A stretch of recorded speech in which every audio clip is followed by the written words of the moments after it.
Post-Journal that her appointment by the mayor to take the place of Vicky, to the extent that you can, because she's got some big shoes to fill, was confirmed by the council. So just for the record, on behalf of the commission, if I may do that, I want to congratulate Regina and look forward to her long and happy service there, even though, we lost her here. Some of us go from council to the commission, and some of us go from commission to the council. I guess it's a two-way street. So with that said, Andrew Johnson is one of my students here at Jamestown Community College, working on a government internship, and one of his projects was to try to summarize some of the safety concerns that were communicated to us about 5G. I realize that we have already approved that ordinance and sent it along to City Council, but since Andrew did this work on it, and most of us, certainly including myself, did not have time to read through all that, Andrew had some time to read through some of it. And so what I asked Andrew to do is, if he could, and he can, of course, is to present what he found, so that at least, even though it's already been passed on to council, we will have it in the record that we took note of some of the safety concerns presented to us without making a judgment, as to whether they're right or not. But we just wanted to have a little presentation and discussion. And so I guess, Andrew, are you prepared to go ahead? Yeah, am I able to share my screen? I think you can if Ellen makes you the host. Yes. I just need that. Yeah. I guess. Oh, sorry. I'm coming, Andrew. Sorry about that. Yeah, no, it's all right. I'll just talk a little bit before. Okay, good. So. You're all good. Oh, thank you. So he tasked me with going through. You guys can see this, right? Yep. Okay, and you can see if I do this. Yep, looks good. Okay, so he had tasked me with going through this whole host of PDFs. It's pages on pages of research and documents, and a lot of it, some of it was going over my head because it's really scientific at some points, but reading through it, there was some concern, like three main concerns that I saw, and the first one was that the testing is not enough or rigorous. And here's some quotes from some of the PDFs there. And this one is really a concern because it's very new technology. And like many people think we have to wait and test over many years before like we implement it. It's just like how new it is versus the testing time. And then the health related concerns that come with 5G. It's also due to it being a new technology. A lot of people are always saying that it will give you cancer or in close range and in high intensity. It will like affect you. That's the same with like 5G technology here. If you are in close range and it's high intensity and you're in it for a long period of time, it can have effects, but it's still shaky in those grounds, but it's very new, so we don't know. And a lot of researchers, as this quote shows, that they're more concerned with the mobile phones and having more screen time with them, because that can have effects on your body, negative effects if you have prolonged use, but it still needs like constant use for health risks to be a factor to not implement this technology. And then the last concern that I found was environmental concerns. And these concerns come from it being new still. That's kind of the main point is it's new, so we don't know. But with 4G, 3G, previous technologies, it hasn't been found to affect an entire ecosystem. It could affect a few individual specimens or trees or birds, but it doesn't affect the ecosystem as a whole.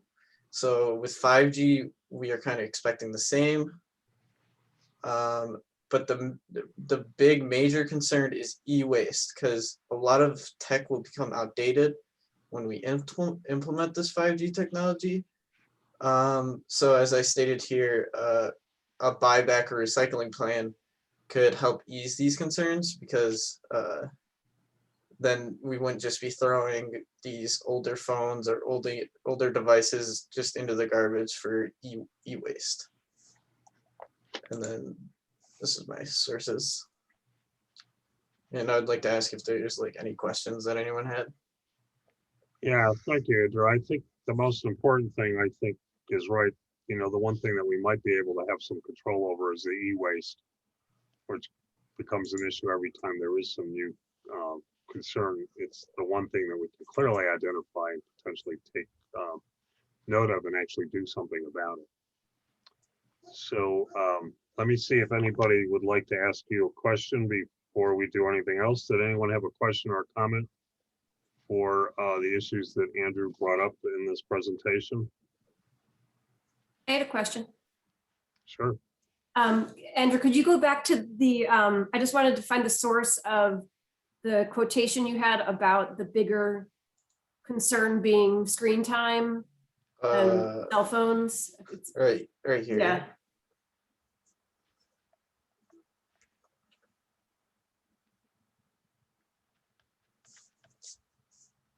So what source is that? What's the Butler? Oh, sorry. Oh, Butler. Oh, sorry. It's right here. It's in the giant PDFs. It was hard to kind of quote them. It's a report on non-thermal effects of radio frequency radiation. Great. Thank you. Yep. Was there a date on that Butler reference, Andy? Andrew, I'm sorry, I keep calling you Andy. Andrew. Not that I could find. It was really hard to, because it was just giant PDFs. So like Yeah, right. It's really hard to like, because I'm pretty sure that one was in there was a PDF that had like 8 different things in it, and it's just hard to. Yeah, they gave us a lot of stuff. It probably would have been more helpful if they had summarized what they gave us into your presentation, so at least we could try to get a handle on the concerns that are being raised. But so I think this is helpful.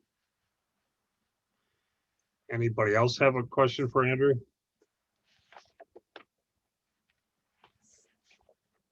Okay, Andrew, thank you. I know you gotta go off to work, but you're welcome to stay as long as you want to or can.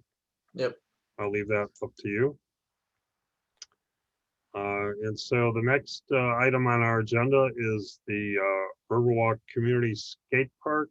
And Ellen, are you going to present on that first, or are guests going to present on it, or how are we handling this? You're muted.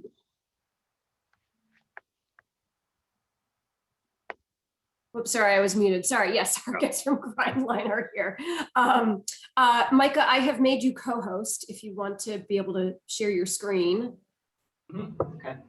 Okay, and so Micah's going to speak before you tell us the staff recommendation, Ellen.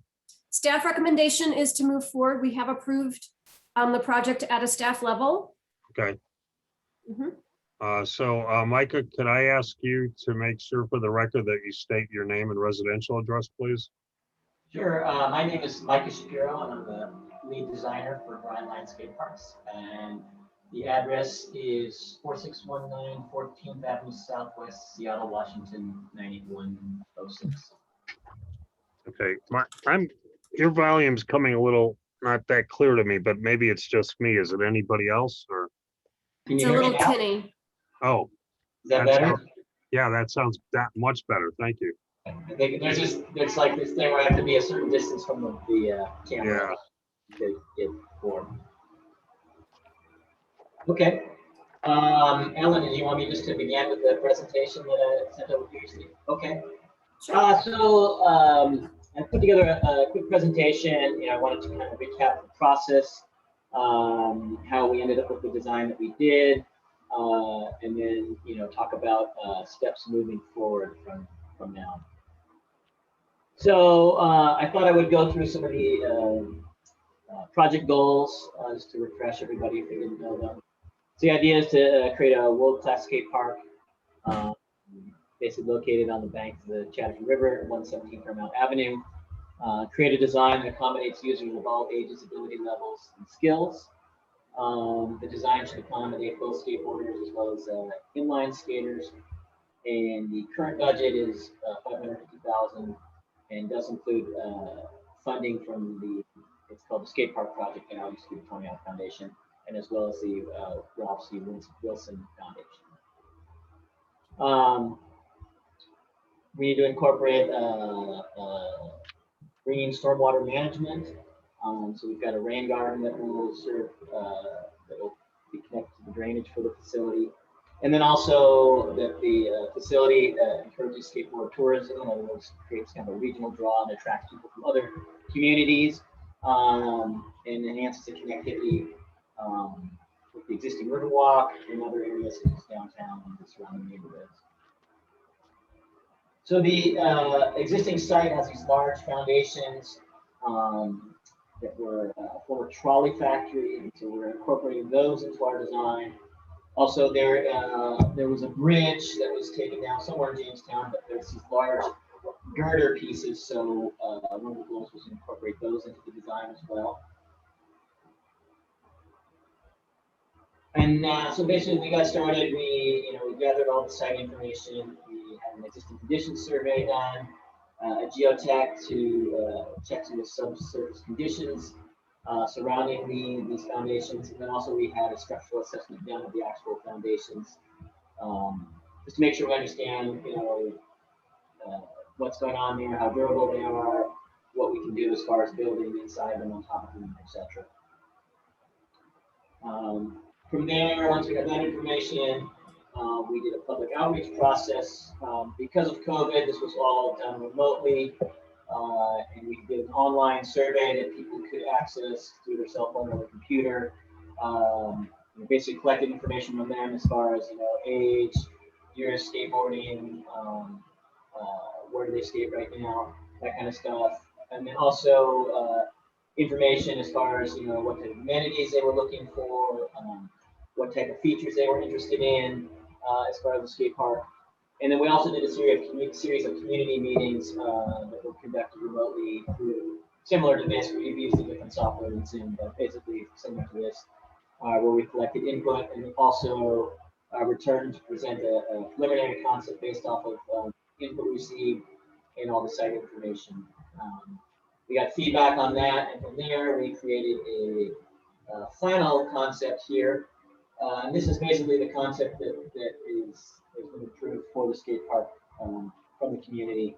So we kind of broke it up. We broke it up into what we called 3 areas, and it was based off the way the foundations laid out. So this was called room 1.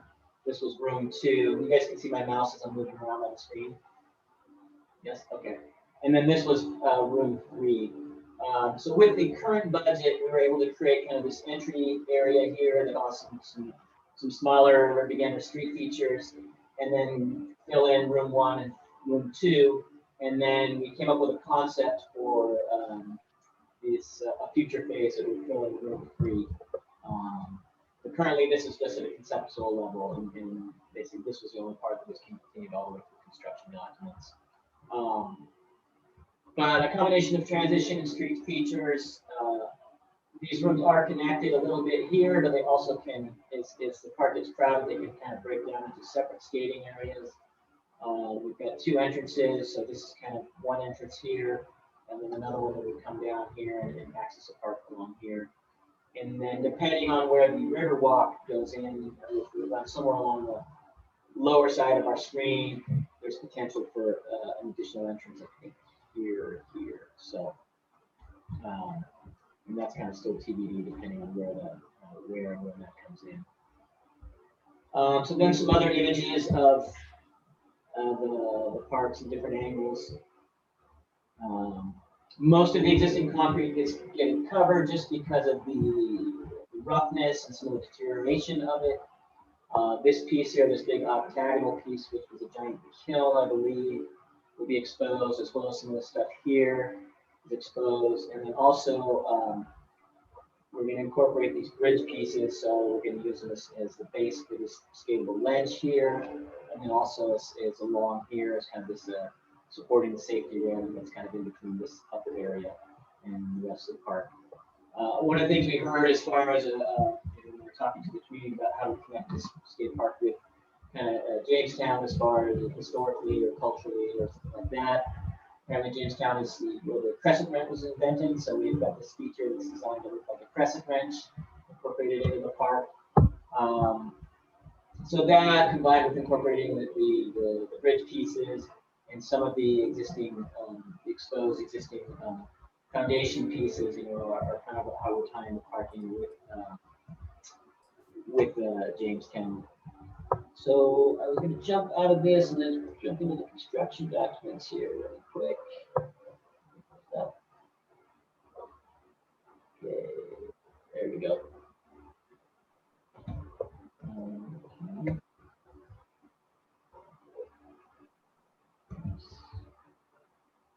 Sorry, it's lagging here.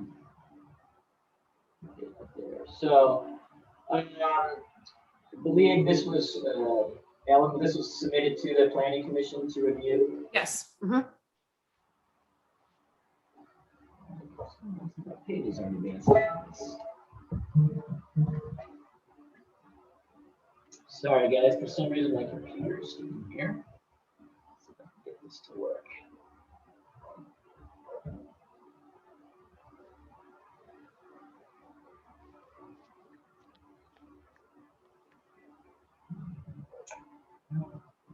See if I can bring this up a different way. Not sure why this file is not working.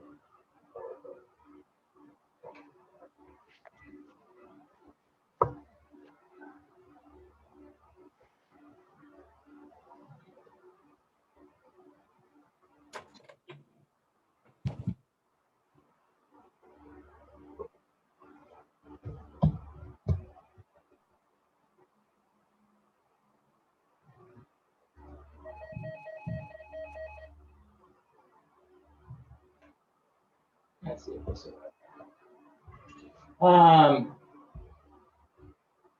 So mainly I wanted to bring up, this is kind of the existing condition shows, so it really shows that, this is what we were talking about is the room 1. Room 2 is this piece right here, and then room 3 is over here. And you can see the existing site has a pretty substantial slope in between this area up here and then down here by the bank of the river. So our concept is really, using those elevation changes to our advantage and creating some action with the change there. So then this kind of shows how it fits into the site and also showing the future entrance here. So this is where our rain garden is going. And then this would be the future entrance, and we've kind of got a placeholder drawn in for the future Riverwalk.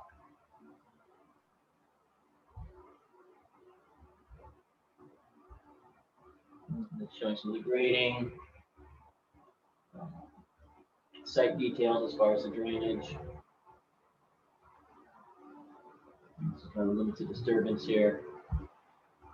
And the renderings that we saw earlier. And then this is showing the phasing plan and how it's to, basically the phase 1 is all this, and then phase 2 is that piece. And then this more details in the construction plans, some sections, and then we have some details for construction.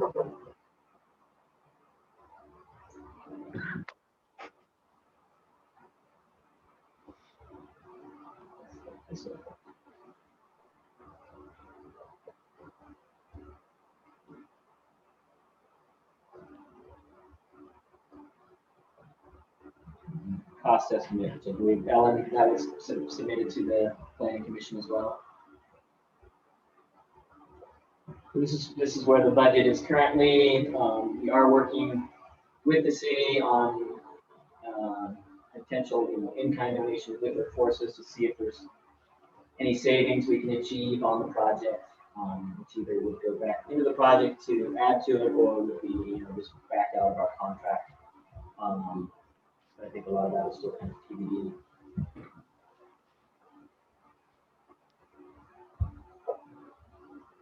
Then schedule, we're basically, we are waiting to get the NEPA review completed, and then obviously approval from the planning commission.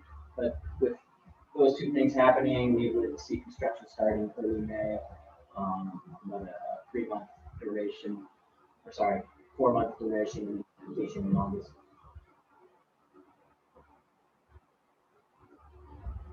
And that was, everything I had to present. I figured that you guys would have questions for me, so I'm ready for any questions you might have. All right, thank you. Does anyone have a question for Micah? Yeah, I have a couple questions. Okay. On page 6, under the bioretention area, it says that there's a wet pond.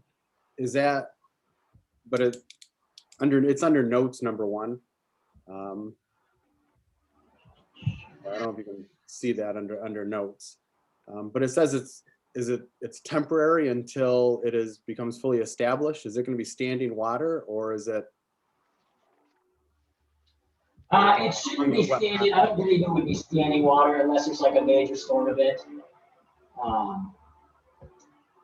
Mainly the rain guard's designed to treat the water, and then the water would, once it's treated, would go to the river. So it drains from the wet pond to the river. Yes. And mainly the wet pond is temporary until vegetation takes over, or? That I probably have to ask it. I can ask our civil that. I don't think it's supposed to be. I don't think it would be standing water there, unless it's like a major storm event. So the signage would be, or is there a fence around it, or no, or isn't it even that much? No, there's no fence around the bioretention there. So it's not gravel; it's just soil. Yeah, it's basically planting soil. You can see that if you look at the section there, the bioretention area section. That's basically what would be there.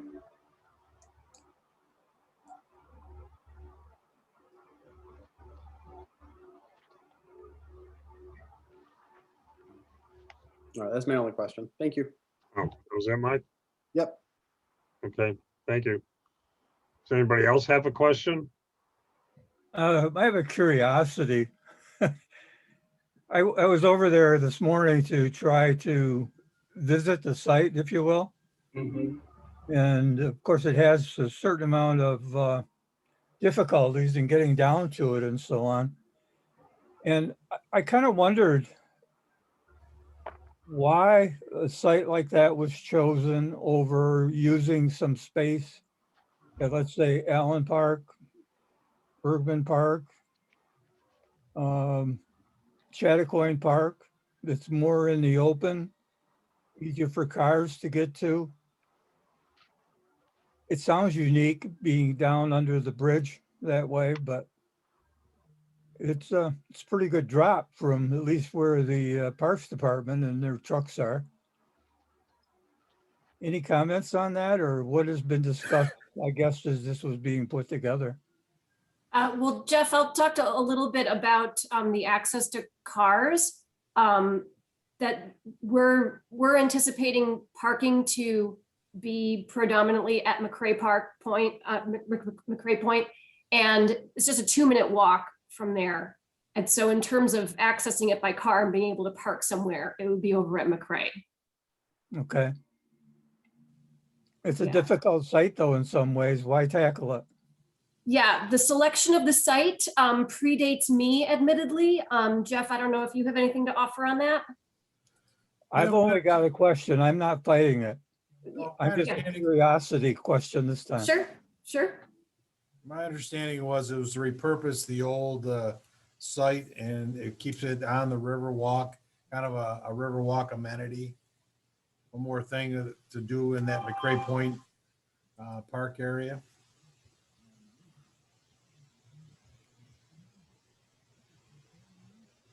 Do you have anything else, Jeff?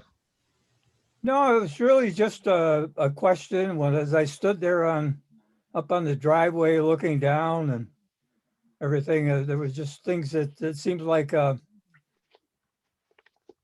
challenging place to put it, not necessarily a wrong place, or not trying to say it's a wrong place.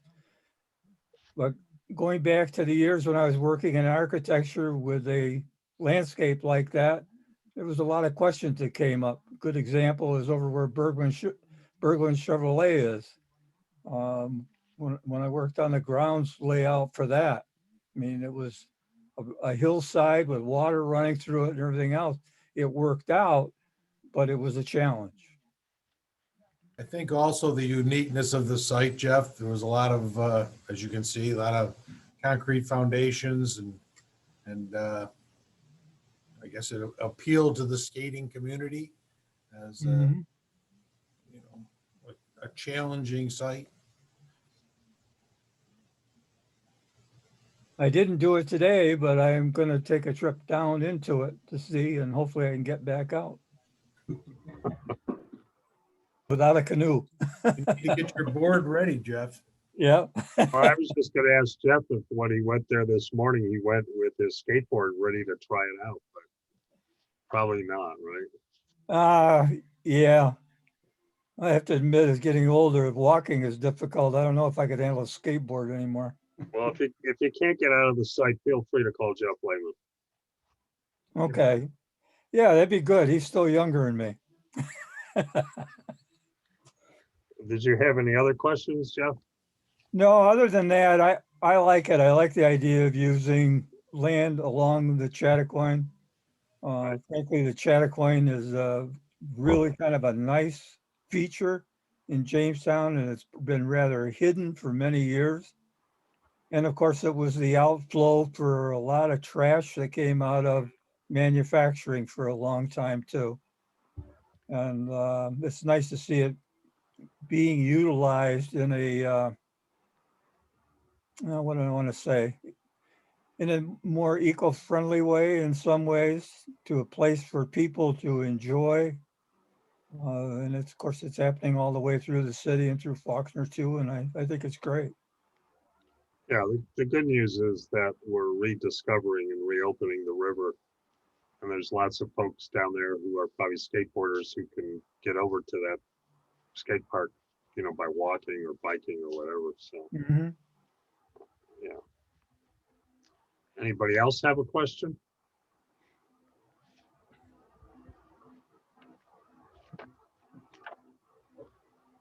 The only question I have, Ellen, is I don't see the environmental assessment form here. Did I just not get it, or? Because there's one for the Lutheran project, but we put that off till May.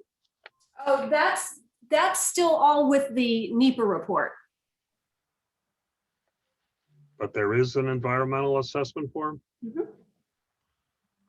Because normally we approve that before we approve the site plan. Okay. You don't happen to be able to pull it up on the screen, do you? Or let us know if there's anything that we ought to know about it?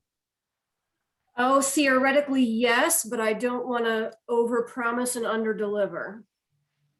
That was yes, you could pull it up, or yes, there were problems that we should know Oh, about? no, yes, I could pull it up. No problems. Oh, okay. Which would be fine. I don't have a problem with that. I just that we need to approve that before we Yeah. approve the site plan. Well, if we find there's anything wrong later on, if we approve it blindly, we know who to go to. That's right. Yeah, and that's not the chairman. So I know. I want it noted for the record that I Okay. couldn't find it. So, but Ellen's assuring us, and I take her on her word that there's no potential problems in that EAF. I would expect that's true too. Yes. All So, right. oh, I'm sorry, go ahead, Ellen. Sorry, I'm finding parts 2 and 3. I'm still looking for part 1. So mull amongst yourselves. Mull amongst ourselves. I had a question, Mr. Chairman, in the interim. Sure. I'm Go ahead, looking John. I'm looking at the plans and I'm sorry if I missed this. I was in court and so I hopped on as soon as I was done with court, but I'm looking at the plans and I'm wondering, I thought I remembered some mention in the past that perhaps a portion of the park is not, the portion of the skate park is not being completed as originally proposed. Do these plans show that part or no? Yeah, let me, Yeah. so there's a phasing plan. Can you see my screen? Yes.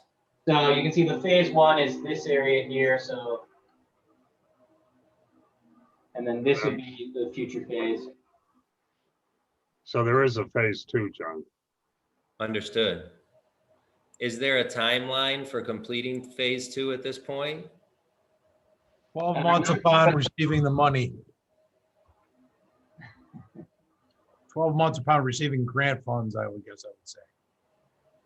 So no, there is no timeline at this point, John. So it's contingent upon receiving the funding. Funding, right? Great. At Let's this hope we point, get the funding. that area will be backfilled with clean fill and seeded. You know, so it doesn't pose any liability, any risk. You don't want kids falling or being in the rubble, as it were. Or adults. Great. Do you have any other questions, John? That's all I had. Thank you. Okay, thank you. Ellen, you got page 1 now? I do not. Oh. It's always when you need it, you can't find it. Well, unless somebody objects, I'm willing to go ahead and approve it based on your statement that everything's okay with it. I'm happy to share pages 2 and 3 if you want. Yeah, if you got them, why don't you put them up there just so we can see them? All right. I don't know. Micah, can you stop sharing your screen? Sure. Thanks.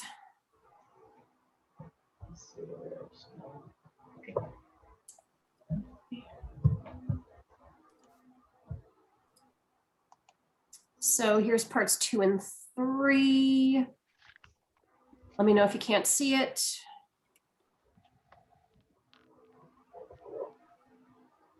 The only question I have is if you look at 7B, Mm-hmm. there's a check. Is that a mistake? Yeah, it's no. Oh, okay. So that check under moderate to large impact shouldn't be Yeah. there? That shouldn't be there. Okay. Yeah. Anybody else have a question about pages 2 and 3 of the form? Glad I got a magnifying glass to read it with. Well, I Whoops. think I can read it, so I decided everybody else could, but that was presumptuous of me. So. Mine used to, the magnifying glass just used to sit on my desk. Now I use it a lot. Well, I just lean into the screen. So. Is that Anybody any better, else? Jeff? Yeah, can you see it okay now, Jeff? Yeah, I'm fine. Okay. Anybody else have a question about pages 2 or 3 of the form?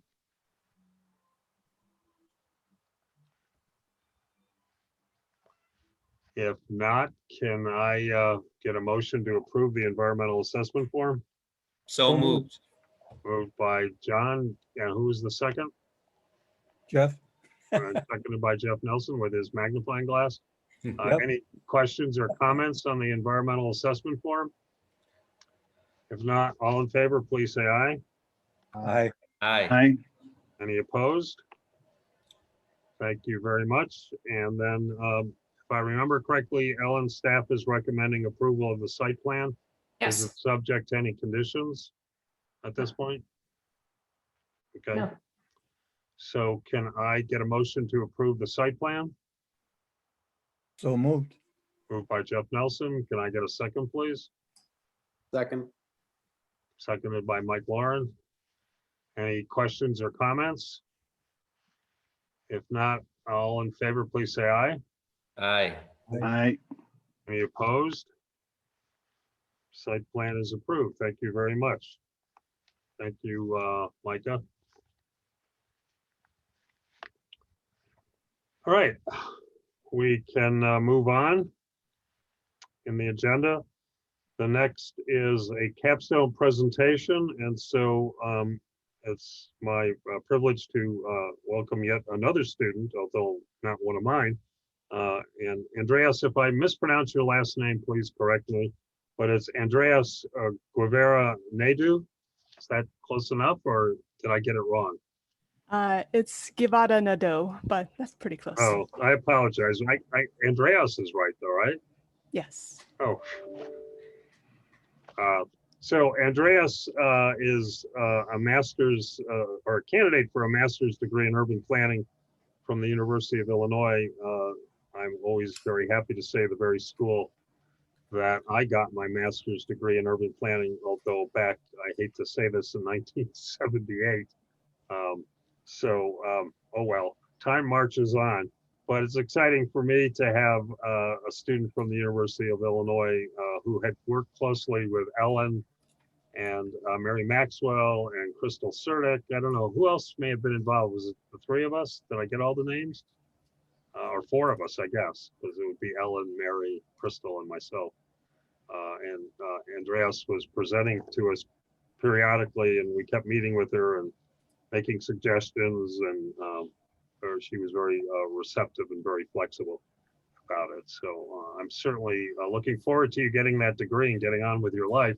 But in the meantime, we invited you, of course, to present to the Planning Commission on the results of your study. So with that, Andreas, I'll turn it over to you.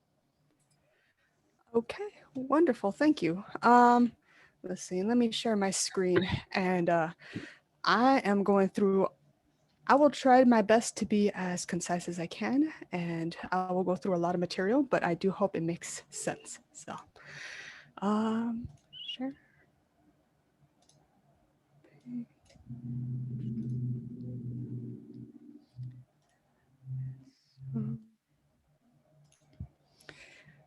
Alrighty.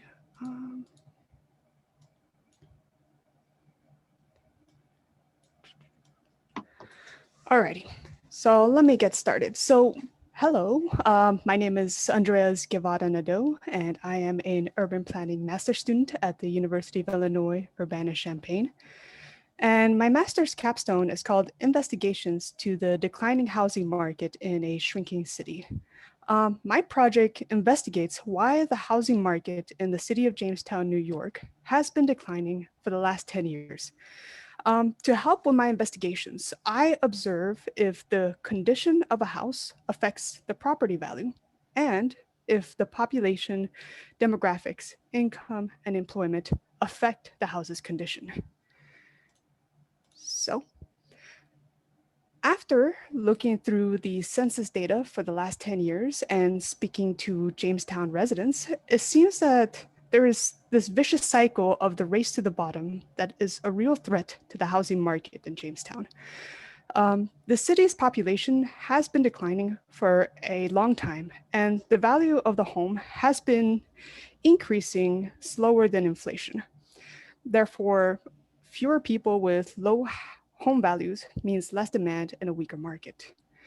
So, to better measure the housing market, I looked at the housing survey rating conducted by the CZB firm and published in the Jamestown Neighborhood Revitalization Plan.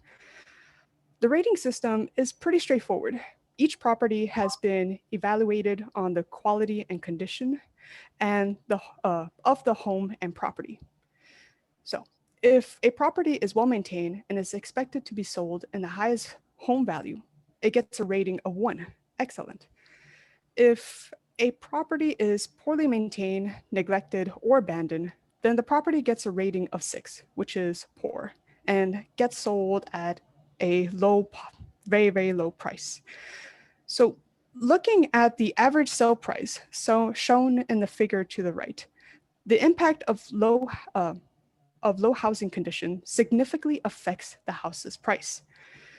A home with each step down rating loses its value by 30%. If a property is next to a lower rating property, the home loses more of its sale price value as well. However, I want to better understand why these properties are not being well maintained and see if there is any relationship with the data that I have gathered. I really think that the housing market can greatly benefit if the low rating property becomes stable. So this is a quick picture on where I was able to get the mostly detailed census data that I've gathered. And this is within census tract block groups. And this is the tract block groups in the city of Jamestown. So to move on. To simplify the housing survey in the block groups, I've created my own rating system for each of these blocks. This gives me a better sense of where the concentrated property types are located at. So in this slide, you will see the 2018 maps of population, density, rent, and the year the house was built. I did not see any particular relationship between the data and survey ratings, but it did help me get a better overall context of the city. So here you see the median household income, and there seems to be a strong relationship with the housing survey rating. Of course, income plays a significant role in a household's quality of life and the ability to own and maintain a home. To better understand income, I will further investigate the Jamestown economy later on. So, the most interesting map that I have discovered so far is the ratio of renters to owners.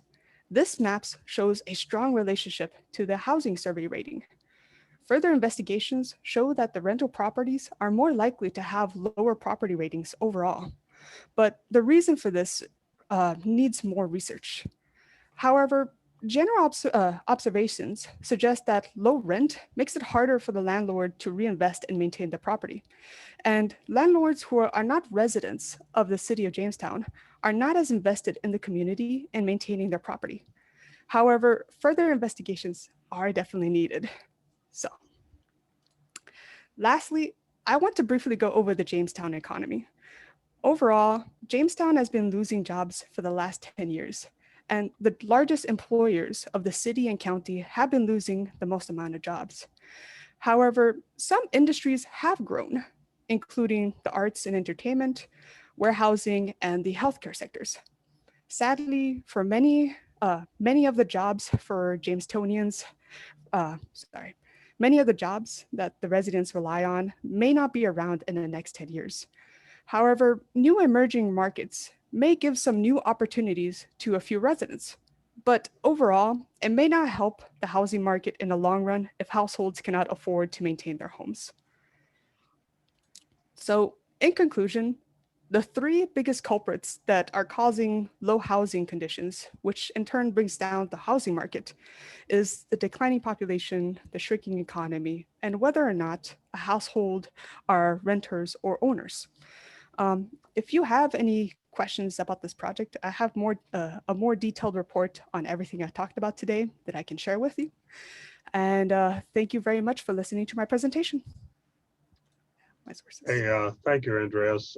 At some point when this is complete, are you going to be able to send us a completed copy, including with text?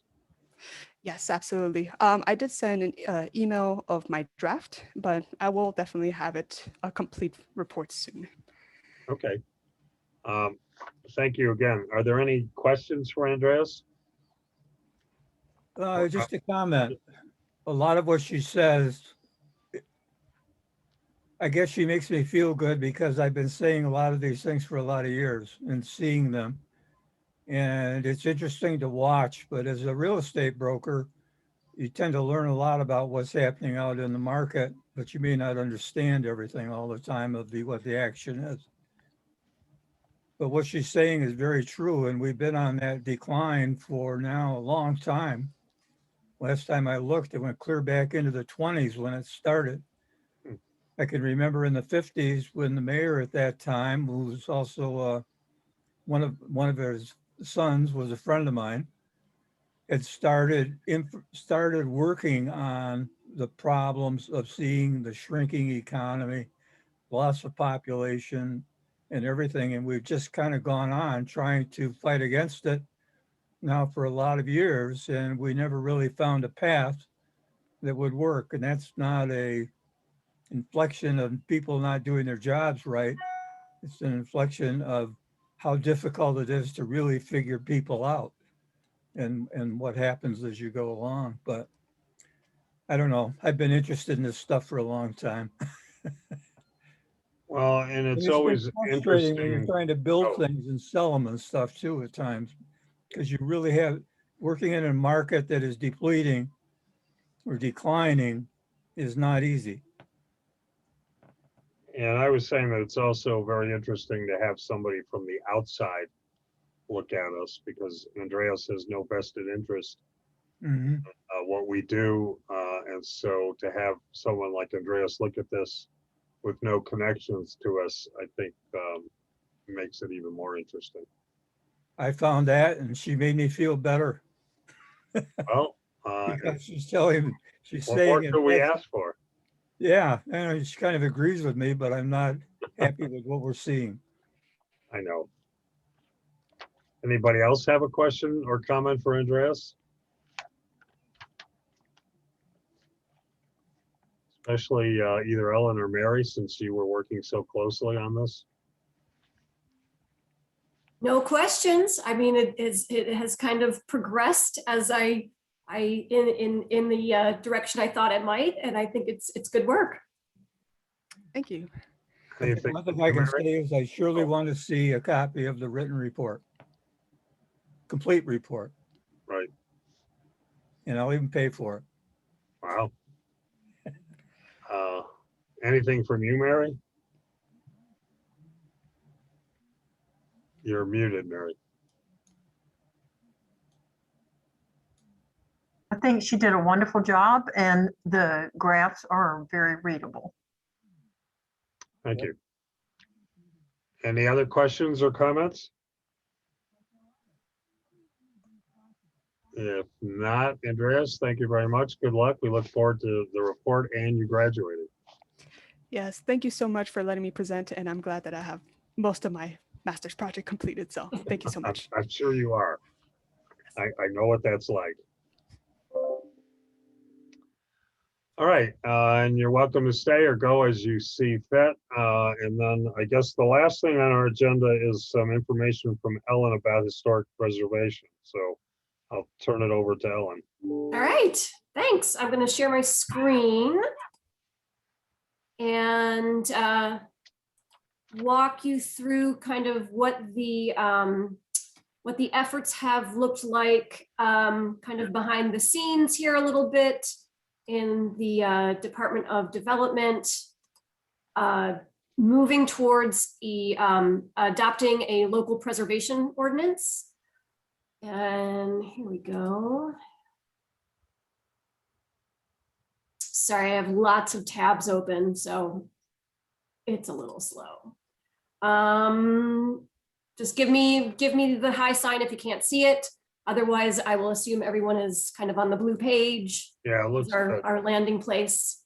Okay, so historic preservation in Jamestown, in particular reference to a local preservation ordinance. But to kind of give some background and some context to that, anyone know what building this is?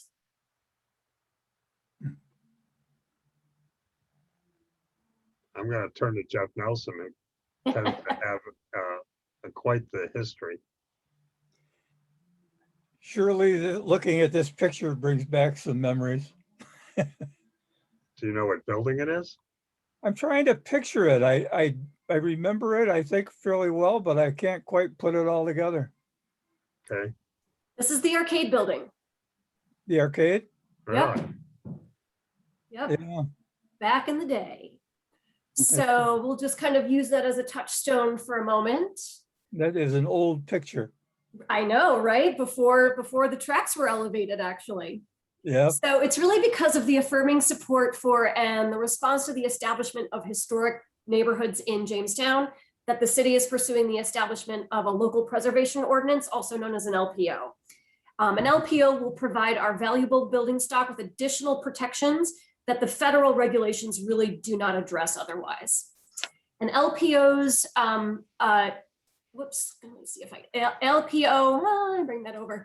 It expands the city's toolbox in saving meaningful structures, having the ability to explore a range of options to unsightly or unsafe structures.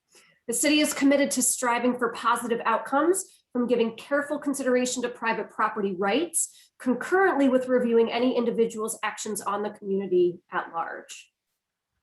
So in terms of preservation itself, what we're talking about is the maintenance, the restoration, or the rehabilitation of a structure that sustains that structure's useful life beyond the impact of neglect, substandard work, or questionable design choices. The objective of preservation is to ensure that a structure or area can be used and enjoyed not just today, but also into the future. Repairs, rehabilitation, restorations are always more cost-effective than new construction, which is comparatively cost prohibitive. So when we put that into the context of historic preservation, that's just taking all the elements of basic building preservation and gives that preservation a broader context and a deeper narrative. Every city has a story to tell, and an integral character of that story is its buildings. So the loss of buildings starts to unwrite the story of Jamestown. It starts to unwind the efforts for progress and unravel the threads that originally knit Jamestown fabric. There's nothing wrong with new construction when it is done with intention and reflection that can balance the past and the future. New buildings can create unintended consequences of not only erasing history, but literally rewriting history. Preservation and progress must be two symbiotic sides of the same coin. So one of the things that has been proven in historic preservation is it's serving as a community stabilizer. The emphasis on economic growth and community prosperity contributes to the perception that a city starts and ends at its business and employment opportunities. This leaves a significant part of the story being untold. Certainly, the exit of industries creates a cascade of disruptions. And on a practical level, of course, if you lose not only people, but then also the buildings, the loss of economic opportunity will follow. Preserving our buildings allows stories to continue, endure, and evolve, enabling Jamestown to provide residents, workers, and visitors both something to return to, as well as something to discover that's already here. Now, we do have a fair representation of historic preservation in Jamestown, of course. We've got our National Historic Districts, which is our downtown district, and the Lakeview Avenue District, and most recently, the Forest Heights District as it's listed on the National Register. And as far as local historic districts, we've got none. And again, this is partly because we do not have an LPO. Now, similarly, we do have a nice presence of historic landmarks as well. We've got the Euclid Avenue School, the Fenton History Center, Jackson Center, Partridge Sheldon House. Ooh, forgot one of my animations, sorry about that. Wellman Building. Our Partridge Sheldon House is the Daughters of the American Revolution House. Jamestown Armory, the railroad station, now known as the Comedy Museum. And as far as local historic landmarks, again, we don't have any because there's no LPO. There's my animation, too late. So not going to go through all of this and just trying to kind of provide a little bit of a designation. All of this verbology is saying is that the local preservation ordinance is going to be your best tool in protecting premature or unnecessary demolitions, really. The national listing is what provides a tax credit for restoration and rehabilitations. That's the main difference. That's kind of just in terms of their lowest denominator there. So a local preservation ordinance is a local statute enacted to protect buildings and neighborhoods from unnecessary demolition or insensitive rehabilitation that adversely impacts the community. It also establishes a design review board, the Preservation Commission, and process, which are critical for securing local historic designation. An LPO enables a community to protect its sense of place, maintain and revitalize its downtown and older neighborhoods, increase community pride, and reinforce overall economic development.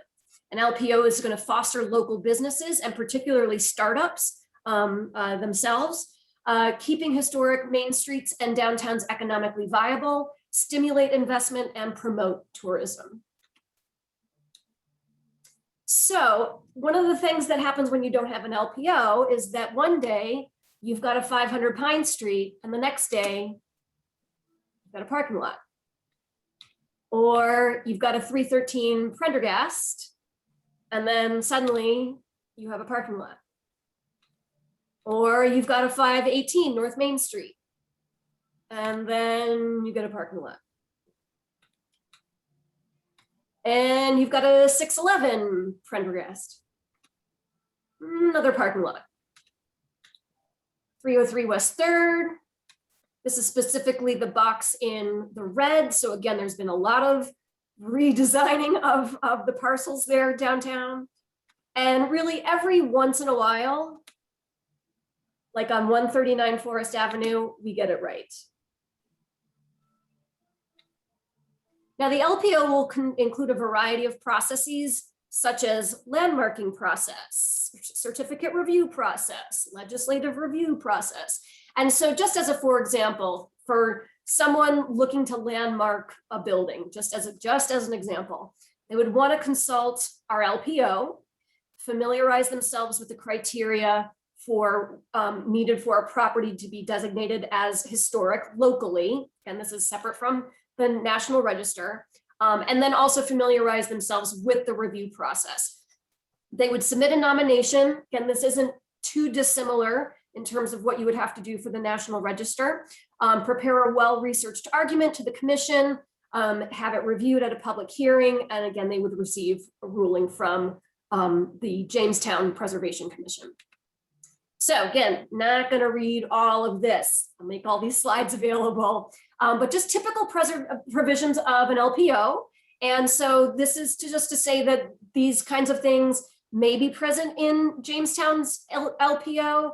They may not. We might modify them in terms of what's most useful or relevant for Jamestown. Maybe there's a section that has nothing to do with Jamestown's goals or needs, so that sort of thing. And don't worry, there's lots of provisions, so you can entertain yourself for hours with all of those. But and then otherwise, just recommended reading if you want to kind of have a little bit more insight on things. In particular is the economics of historic preservation. And so you can see my star there, highly recommend it. And again, I'll post these so you can follow these links as well, just to kind of surf around some of those in terms of what you find interesting, perhaps. That's it. Questions? Let me open it up to the floor to see if anybody has a question. Yeah. Could you, I guess, would this be something that an individual applies for? If it depends. What's the motivation for a homeowner to pursue this? To protect their house from demolition at the very least. So again, to protect the house, I should say. So say there's a buyer for a particular house that is considered significant to the community. It may be located on the border of one of our historic districts. So it may not be included in that district, but again, its proximity makes it meaningful to that community. And the buyer says, oh, I'm just going to buy it and demolish it. And so on the one hand, without an LPO, certainly in terms of the owner being able to do with their property as they see fit, that no one can argue with that. But if it's a property that the community finds significant and meaningful, and contributing to the character and overall economic long-term viability, maybe not the immediate viability of that property, then we have a tool to intervene with that. We may not be successful. Again, it just depends on how that process goes, but there is a process to at least delay that and take a review that might save a structure. So as a property owner, is there a downside to this? Would it be more difficult to sell the property or to?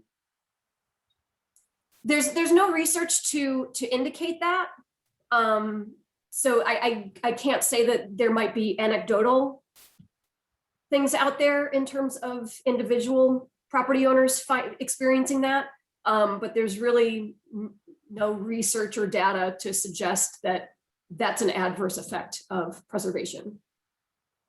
When you look at the city as a whole, there is a situation though that we have that's the change in society in the city. And it's just there's more people now that own houses that are in a sense blocked in because the houses are so close together from the times, so you might say going back to the 1910s and so on. Yeah. My house, the one I live in, is 108 years old. And there's somebody that comes online every year, and I don't know where it comes from, to tell me that my house is a year older than it was the year before. But the thing that's made a big difference for us in the city, we had just enough space to be able to get a 2-car garage put in and get a driveway in. When we first moved here 52 years ago, we had 1 car. When I was a kid, we had 1 car. Nowadays, no, you've got at least 2, if not more. And when I was a kid, a teenager, the second car in my family was basically my hot rod in the 1950s. But the need for cars, and people wanted bigger lots, you can tell, as soon as a big leap came in mowing equipment for yards. When we went to powered mowers instead of real mowers, people wanted more land. As we've gotten to riders, they want even more, even though they're not using it all. And those things all have to be considered as we decide what stays, or help to decide what stays and what goes. But in sometimes to make a house more valuable, you have to give it more space. And as I've said to some different people, when we moved into our house up here on Howard Street, the land behind us came with it, but it was not at all built up going from Howard to South Main. But it gave us a lot that became the playground for the neighborhood, which was fun because I always liked playing ball with the kids anyhow. But it's those changes that go on in society. There's a lot of things you can save as what we're trying to do in special places. But in a lot of other cases for families and so on, you want to save what's there, make it better, but you still have to deal with the fact that people nowadays are looking for more space, bigger houses, more cars, and more games played in the yard. As a kid, we always went over to Allen Park to play sports because they always kept it mowed. It was harder at home and in some of the backyards that didn't get mowed. I'm starting to date myself more and more, I know that. But it's amazing, the older you get, the more you remember of the changes that go on daily. So much for attention. Yeah, thanks, Jeff. I have 2 questions. One, where are we using the we for the city in this process? And then secondly, are we talking about taking any of the existing preservation districts and turning them into LPOs? In answer to your first question, where we are is that we are preparing for public informational sessions. that will also include the presentation I gave you here to provide that to the community. So we can also inform the community, educate the community, and certainly get feedback from the committee about this as it moves forward. And as far as the intentions for the existing historic districts, no clue. Okay, because I mean, in the interest of self-disclosure, I own a house in a preservation district, and my biggest issue is not that the value of my house is not tied to keeping it as close to the original as possible. But there's two issues. One is the cost of doing that is quite high. And as we just saw in Andreas's presentation, I'm not a poor man, but I'm not a wealthy man. And one of the things that could get me to leave my house is that I simply cannot afford to keep it up to preservation standards. Now, there are a few people on my street who have more money than I do, including one of my neighbors, but I just worry that we need to be careful about this, because you could end up with a situation where people say, I just can't afford to keep it the way you think I should, and I'll have to let it go. So there could be the unintended consequence of taking people who, I've been in my house quite a long time, and it's probably too big, and I'm probably at some point going to get rid of it anyways when I retire. But I hate to see anybody have to say, I'm not going to do this anymore because I simply cannot keep it up to the standards. Well, remember that Let me finish, especially in a city where we just saw a presentation on the income levels certainly are not there. So that the second thing is, we need to be very careful that you're talking potentially to private property owners about having their property rights. And I'm not one of those flag waving conservative property rights guys, but your property rights to a certain extent, I'm not going to, you lose some control over your own private property. And that could become a highly emotional issue with some people. So I think we need just to be very. That's what the public information sessions are for, is to get that feedback in terms of what those fears are and how we can craft the LPO to assuage those fears and assure property owners that this is not going to be something restrictive. This is going to be something that actually provides more opportunity for them in terms of realizing the potential economic value of their investment.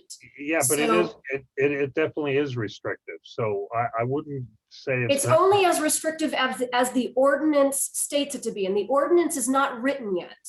Yeah, I understand that, but the point is, with these kind of ordinances, they are restrictive. So we have to be very sensitive to that and how much restriction there is going to be. I would like to do my best to maintain my property, but I know it's getting to the point, especially in retirement, that I may have to let it go because I could never meet the standards. So and we also not only have a poor community, but we have an aging community. And in my former life, I used to do preservation work on the west side of Buffalo when I was a young man. And we didn't have a district, but we had money from the National Trust. And we could use that money to lend to owners of historic properties with the understanding that the property would be preserved according to National Trust standards. But rather than go in with a restrictive ordinance, we went in and said, hey, you own a historic house and the value of the house is based on if you keep it that way. And we have a low interest fund to help you with that. So we got a grant of $50,000 and it was a loan fund. So we kept recycling it and we got a lot of the houses maintained properly, not by restricting them, but by coming to them with help.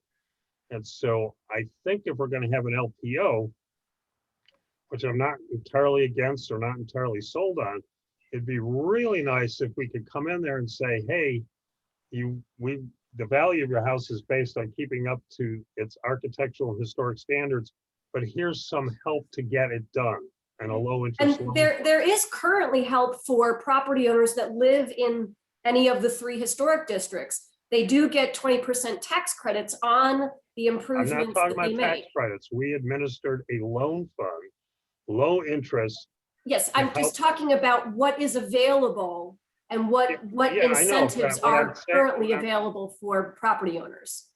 Yeah, great, but that's still, and that tax credit could be taken away at any time. What was happening with us is we had a fund that was controlled by the neighborhood, because I had a neighborhood board. And anytime somebody said, well, we don't know if we can get it up to the standards that the National Trust would like, we would say, well, we can help you with a low interest loan. Well, hopefully we can do that too. Well, what I'm what I'm saying is, because you're talking about feedback, I'm giving you feedback right now. If it's just the stick and no carrot, there's going to be problems. When I ran that program and that agency 30 years later, 40 years later, oh my God, it still exists. We went in with a carrot only. And we said, and I had a whole list of all the historic properties in my neighborhood. And we would go to a house and say, are you having trouble? Here's a low interest loan to help you to get it to the standards that we would like it to be. And so we had a lot of success because we just had a carrot. We didn't have a stick other than you have to be in compliance with the code.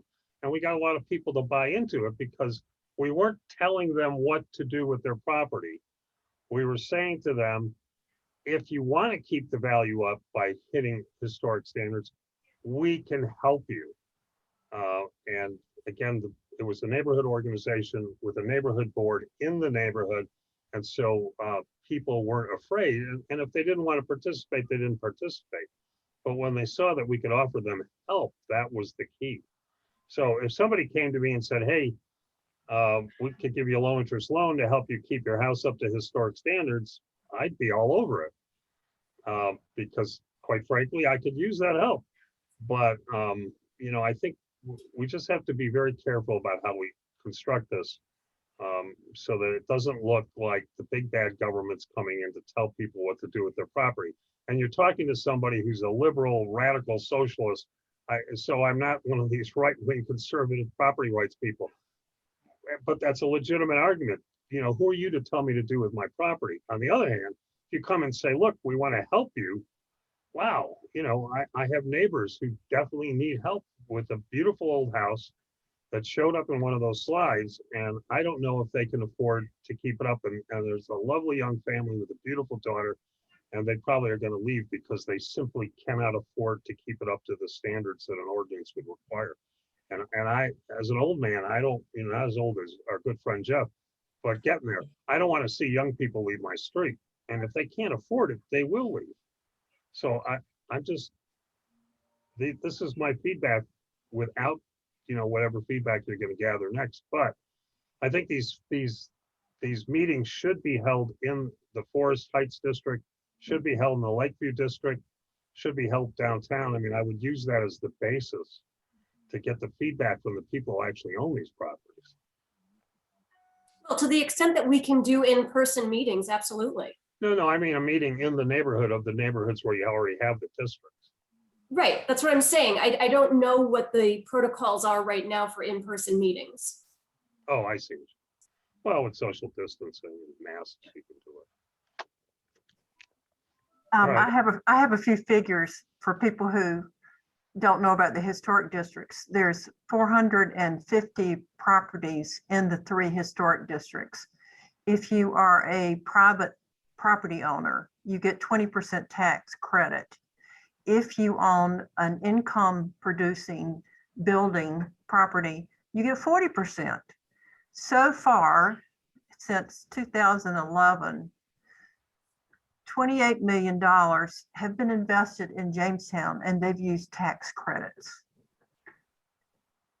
And I'm not opposed to that as long as the tax. A lot of people don't know that information, so I thought I would throw it and I out. think that's really helpful. But you know, every year or every couple of years, we go through a fight to keep the tax credits. So the problem with tax credits is they could always evaporate, especially if the state starts having financial trouble. But go ahead, Mike.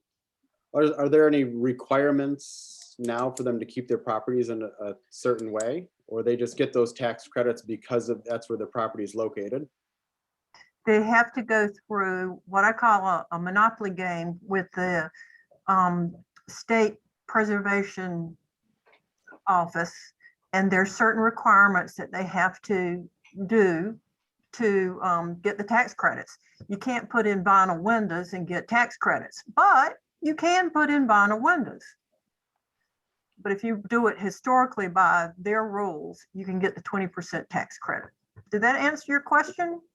Yes, so it's not very restrictive, it's still. No. Okay. And Ellen, you should explain to them how you got to the point to understand that an LPO was needed. Oh, well, I mean, in the most basic sense, it's because there isn't one. You talked to the people in Buffalo. Yes, well, I mean, Buffalo has had a preservation ordinance that is out of date. And so in terms of the extent to which they can leverage their preservation ordinance to intervene with potential demolitions and basically demolitions, the way their ordinance is crafted at the moment, they don't have it in their ordinance to really protect things. So those are things that they've struggled with. So they advised you, we have 3 districts, and they said, Yes. okay, before you go any further, this is what you need to look into before you do another district. Is that correct? Yes. Yeah. Yep. Okay, I would just add 2 points. One is, I obviously don't live in Buffalo, but I'm telling you my Buffalo experience where we've had a lot of success without an ordinance because we went in with the carrots. So you can talk to the people in Buffalo, but you got somebody who, as a young man, actually did this stuff, and we had a lot of success.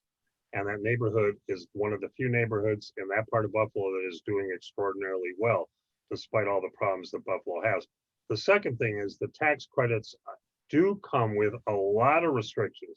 The reason you need the tax credits is because the restrictions can make the cost of the preservation very expensive. We went through that with the tax credits on the train station. That project went up in price considerably because, you know, the State Historic Preservation had to approve it. So the reason for the tax credits is to offset the increased expense of improving the property. Right. So we, Yep. we just got to be very much aware of that.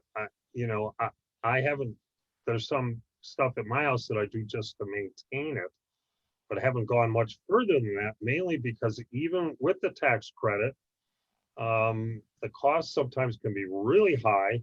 And on top of that, you know, in order to take advantage of the tax credit, you need to have an income that needs sheltering. So after I left Buffalo, I moved to Providence, Rhode Island. And one of the things I did there in terms of restoring property was we sold tax credits to people who could use it to shelter their income.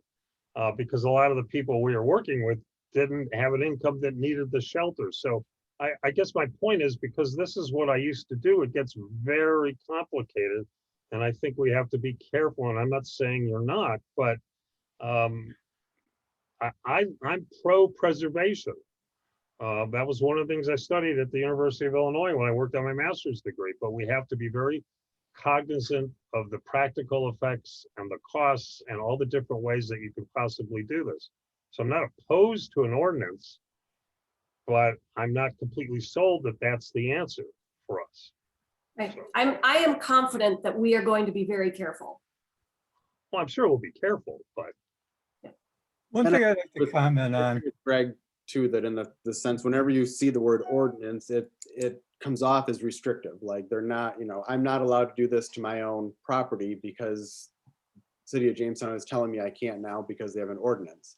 So wording it and, you know, and having the benefits of the program is probably, you know, more important, you know, than anything, and not having to be restrictive and telling people what they can or can't do, even if it's just a perceived assumption. It sort of has a negative connotation to it.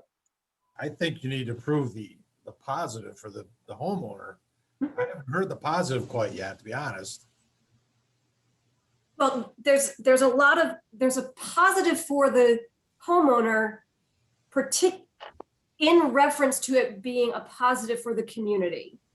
So admittedly, preservation takes an initially macro view on a community level, but that needs participation on an individual level, sure. So to the extent that preservation is meant to beneficially impact the community, certainly that needs to be demonstrated on an individual level, absolutely. One thing I'd like to comment on is the tax credits. I became a broker dealer several years ago, as well as a real estate broker, to put together projects in real estate to be able to develop them, if you will, especially for elderly. The thing that I learned about it was that, yes, tax credits, and they work for me too, so I'm not knocking anybody, but they work well for people that have a fairly good income. And they can be very good. We raised a lot of money to build the projects through selling tax credits and then monitoring and maintaining them for people. But the thing is, when you get down to the average homeowner who might work in a factory and others, and they're keeping their properties up, you can't do it easily with tax credits. The tax credits don't amount to enough, and they're still putting a lot of money in for the amount of return that they get. What really has to happen, I think, within the society in part is the distribution, or what I might say, the continuing flow of money for people to buy and buy and sell, but to be able to exist is an important part on fixing average neighborhoods. And how we do that is another thing. We've made a lot of projects come about because we have done tax credits that affect the upper income people more than lower income. And you have to be feeding that other end for the average neighborhoods. And that's going to be a lot more difficult to do. But that's just my reaction from things I've been involved in. And I feel bad for people that really need housing, whether it be rental or otherwise, where the monies just really don't flow well. So those housing units can be created or preserved. Thank you. All down there. I don't want to cut off any more questions or discussion, but I want to be cognizant of people's times and schedules, especially because I have to teach a class this evening, or early evening, so I can't stick around too much longer. I've got an hour before my wife tells me that food's on the table. Oh, well, you get to go eat dinner. I get to go work. But I wanted us to have this preliminary discussion. So Ellen, thank you. I think it's really important that the commission be involved in this at every step along the way. And I think now people might be much more aware of what's going on. So I think we as a commission need to have our voices heard. So I thank you, and I thank everybody for their time. Is there anything else to come before the commission this afternoon?